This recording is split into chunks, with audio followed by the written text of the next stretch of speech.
Hello boys and girls and welcome to Arsenal TV. Today's video is the preview for the Newcastle versus Arsenal game, which is this weekend at St James's Park. So guys, if you haven't already, before I even start doing the preview, go and check out my podcast show that I done last night with Colin and that I done with DJ. Thank you to the people that have watched that video. Please do keep giving me your feedback on it, and it's my first proper podcast show over the Google Hangouts. I will be doing another one very shortly this weekend. Hopefully I'll be doing a review show with a few guests as well. So guys, I'm going to get into the, and I would like to say a massive thank you to the 131 subscribers that have subscribed to the YouTube channel. Let's keep this channel going. So guys, I'm going to get into my preview now. Now, I'm going to talk about Newcastle first. As you know, Newcastle is one of the teams that I've got into the relegation zone. As Colin said on the podcast show, he feels sorry for Rafael Benitez, as he is a good manager, and you know, Newcastle are going to find it really tough. They've got good players, and you know, Arsenal are really going to find it tough against them. If you remember last season when we played against Newcastle, we lost 2-1 away from home. Hopefully this season is going to change. I really do hope that we can get a good decent win away from home and keep the winning form going at the moment. Now, Newcastle, for the past 4 games that they've played, they lost 2-1 to City. They lost 2-1 to Chelsea. They drew 0-0 against Cardiff, and they also lost 2-1 to Tottenham Hotspur the last time they played out. So they've lost three games out of a possible 4. So they've massively dropped points. 18 points. They're 18th on the Premier League table. So they're going to be fighting, obviously, to get to mid-table this season. So they are going to find it very tough. Only thing is with Newcastle right now is that they're not allowed to put the away fans up the top in the stadium no more. And they're trying to get it at the bottom. And I think they're still trying to do it at the moment. So I'm not 100% sure about that.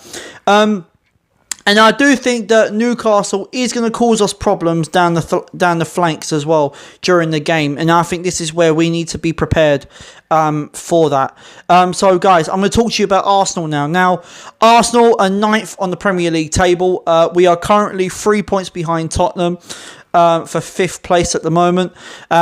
The past games that Arsenal have played in the past 4 games, we've won 2 and lost 2. Lost to Man City 2-0, lost to Chelsea 3-2, which I thought we could have actually won on any other given day. We could have beaten Chelsea that day. We won against West Ham. I think tactically, West Ham's manager completely got it wrong for that game. And obviously, we won against Cardiff 3-2 away from home on the last away game. Cardiff, that game really did surprise me, as I said in the podcast show. Cardiff really did surprise me a lot. I wasn't expecting that, really, to be quite honest. But Arsenal, on the other hand, I think it's still a building stage for us at the moment. Unai Emery, I think, is getting it right at the moment in terms of substitutions. I think Unai Emery is getting it right. I think Lucas Torreira is going to be one of the key players for us that will need to start in this game alongside Granit Xhaka, because I think those two have a really good combination with each other. So it gives that a good bit of balance. I don't know if Lichtsteiner is going to play for this game, or when we are going to actually see him play a Premier League game. I don't know when that's going to happen. Personally, I think Lino will eventually come into the game, come into the team at some point, and gradually bring him in. I think that's what Unai Emery is trying to do. I know Unai Emery in January is going to be looking into bringing in another left back, because that role for us is very crucial right now. We've only got Nacho Monreal that's currently fit and that can play in that position. So in terms of that, I think Unai Emery, we are gradually going into the right direction. I just think it's just a matter of time now where we need to keep progressing and obviously keep fighting. So that's that. So guys, I'm going to go with the 1 to 11 that I would like to see for this game. There is probably 1 or 2 changes that I'm definitely going to have in this squad. If you did watch my podcast show, you would see my starting lineup that I've gone with and my predicted score. But we're going to get into the 1 to 11. So here he goes. In goal, I'm going with Petr Cech. The reason why I'm going with Petr Cech is because I think that's what Unai Emery is going to go with. You know, Premier League, he's Premier League experience, not like Bernard Leno. You know, he can't play at this precise moment. God knows why.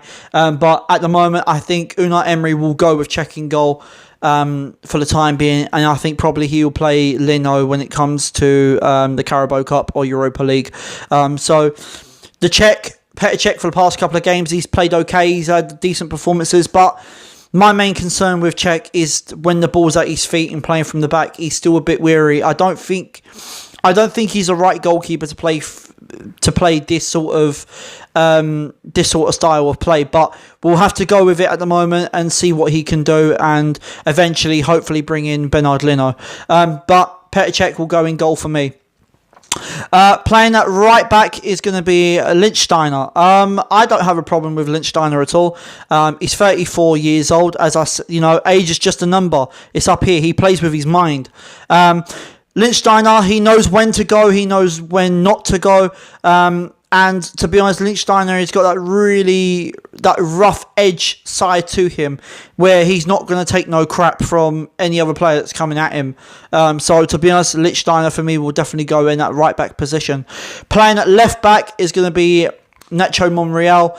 There has been rumours at the moment for Nacho Monreal. Apparently he's going to be heading to Barcelona within January. Whether or not that's true or not, I personally do not believe it's true.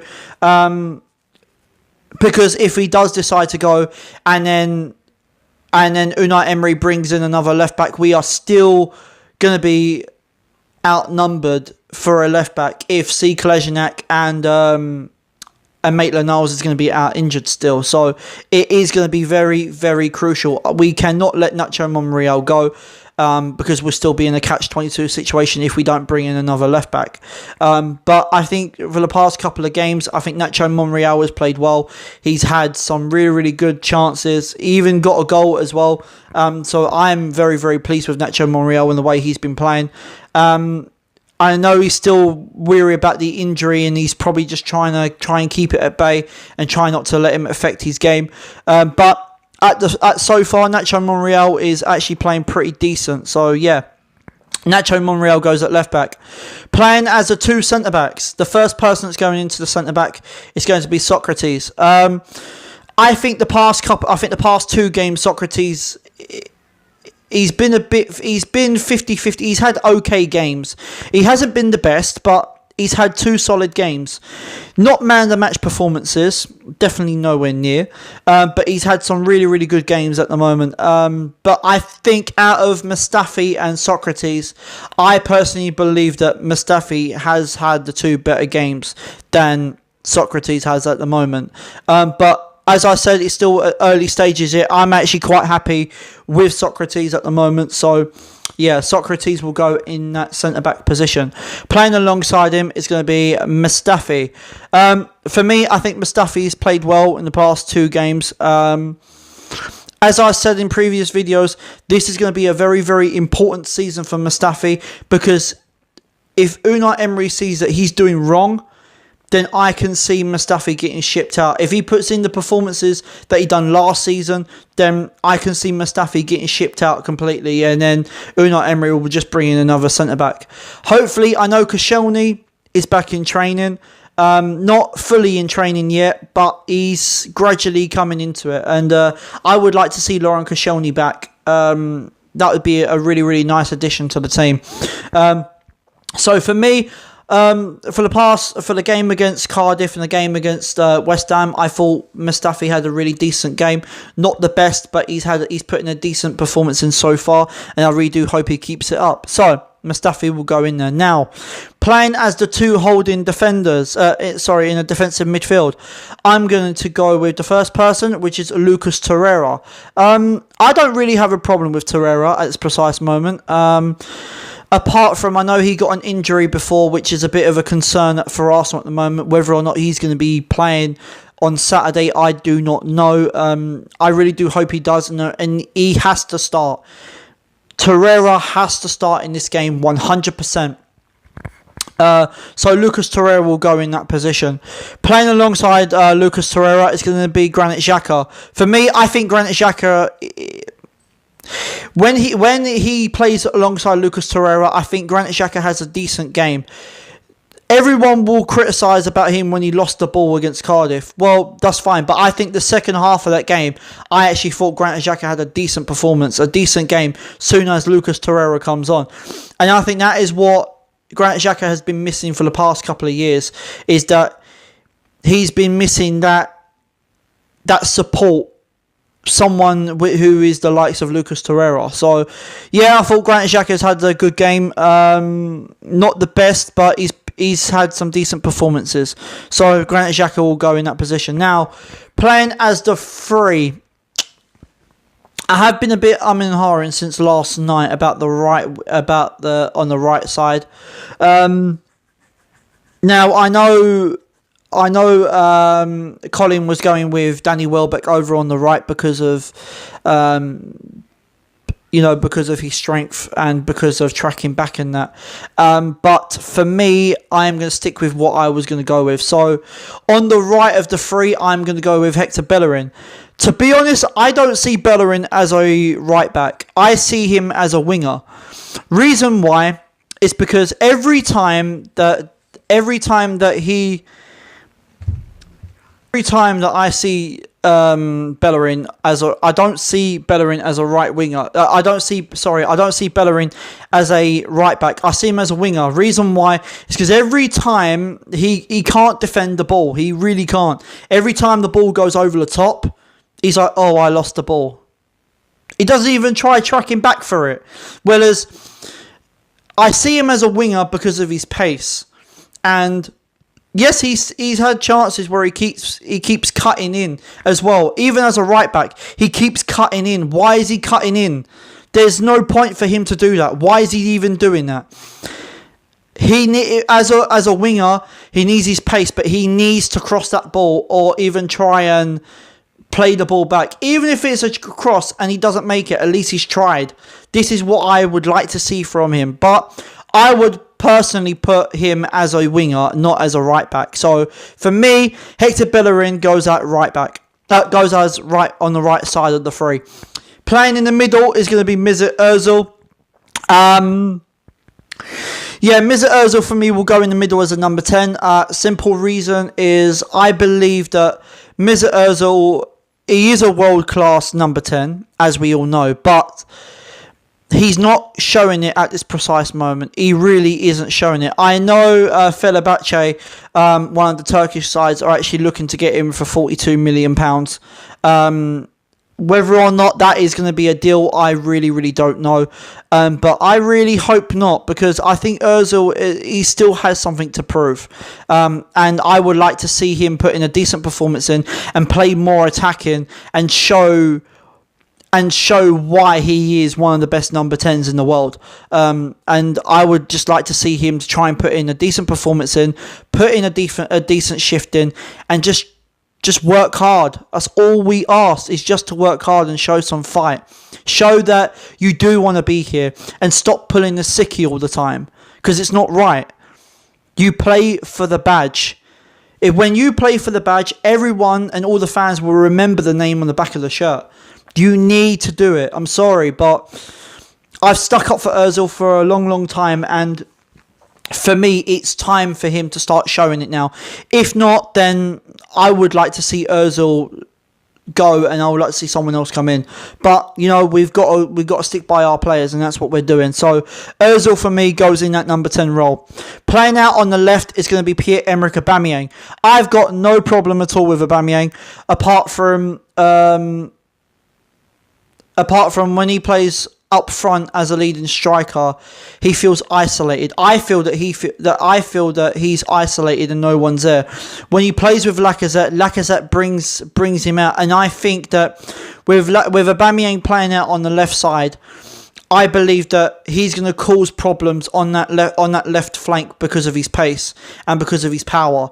And I think this is where Newcastle are going to struggle with him because of that. I know Newcastle have got two players that plays on the left side and the right side of their flanks, and as I said, Newcastle will cause us problems. But I believe that if we play Aubameyang out on that left side, then I do believe that we are going to cause he's going to cause many problems for him, and we could actually cause problems in terms of all the other teams within the league. So yes, Aubameyang will go out onto the left. Playing up front as a leading striker is going to be Alexander Lacazette. For me, Lacazette, I do not have a problem with him. Apart from, I was very impressed with him when he played against Cardiff. And when he played against West Ham, he put in a very, very decent performance in. I didn't thought he played too bad against Chelsea, to be quite honest. But I believe that Lacazette, he needs to start with Aubameyang. At the moment, I believe with the formation that Unai Emery is going with at the moment, this might not be the right formation to go with, which is the 4-2-3-1 lineup. I think our probably best formation to go with the sort of system that he's going with, would be a 4-4-2. But let's see how we go. I do think that, as I said, Unai Emery is doing the best possible thing at the moment. So yes, guys. So guys, that is my 1 to 11. Let me know in the comment section below if you agree with my 1 to 11. And if you don't, let me know what you would keep, what you would change, and let me know of your predicted score. My predicted score for this game is going to be Arsenal 3, Newcastle 2. That will be my predicted score for this game. I can see Newcastle scoring goals against us, but we've got to be very, very careful. Guys, as I said at the start of the video, thank you very much to the 131 subscribers. Let's make sure we keep this channel going up. And I would like to hear your feedback as well on the channel.